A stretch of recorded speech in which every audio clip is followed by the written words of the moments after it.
Hello বন্ধু বান্ধবীগণ, আশা করছি আপনারা অনেক অনেক অনেক ভালো আছেন। আমি আজকে আপনাদের সাথে শেয়ার করব খুবই মজার একটা রেসিপি, মানে মাংস রেসিপি। মাংস মানে এটা ছাগলের মাংস আনছে, খাসির মাংস হয়ে গেছে ছাগলের মাংস।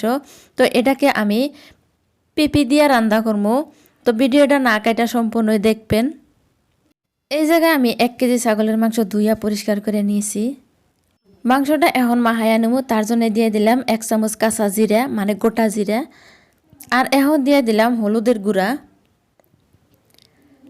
এবার দিয়ে দিলাম জিরার গুঁড়া। আর এখন যেটা দিছি এটা হলো শুকনা মরিচের গুঁড়া।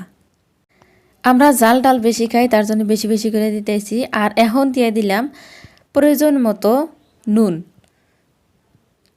এবার যেটা করলাম, এটা কাঁচা মরিচ 2 প্রকারের নিয়েছি, লাল নিয়েছি, সবুজ নিয়েছি। আর দিয়ে দিলাম কিছু পেঁয়াজ। এখন দিয়ে দিলাম রসুন বাটা। এবার দিয়ে দিলাম আদা বাটা। এখন যেটা দিয়ে দিলাম এটা হলো কাঁচা সর্ষের তেল। কাঁচা সর্ষের তেল দিয়ে মাংসটা মাখাইলে খুবই স্বাদ লাগে, বাড়িতে ট্রাই করে দেখবেন। আর এখন হাত দিয়ে মাখানোর কথা, তো হাত দিয়ে জ্বলে যায়, তার জন্যে একটা চামচ দিয়ে ঘুটানাটা কইরে পুরা মতে মাহামো। মাহাতি মাংসটার মধ্যে জানি মশলাগুনা ঢুকে যায়, এইরকম করে মাহাই আনিমো। মাংসটা মাহামাহি হয়ে গেছে, এখন 10 মিনিটের জন্য থুইয়া দিমু। থুইয়া রান্না করার জন্য যাবো।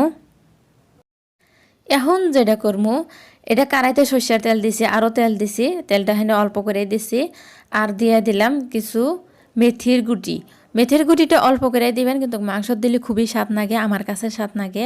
যদি আপনারা না চান দিবেন না। আর দিয়ে দিলাম 2টা তেজপাতা ছিঁড়া, দিয়ে দিলাম পেঁয়াজ কুচি।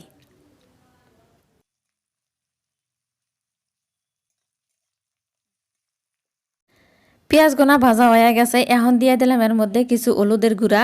এটা দিয়ে দিলাম কালারটা আরও সুন্দর আসবো, তার জন্যে আগেও দিছি, এখনও দিলাম। সব ভাজা হয়ে গেছে, এখন মাংসটা কারার মধ্যে দিয়ে দিছি, দিয়া কিছুক্ষণ কষাইয়া নেমু।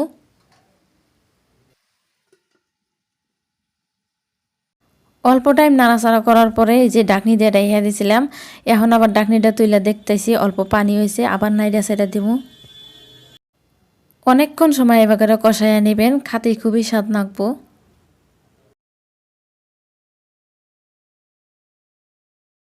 আবারও ঢাকনিটা তুলে দেখতেছি, দেখেন তরকারির রংটা খুব সুন্দর হয়েছে, অন্য কালার হয়ে গেছে।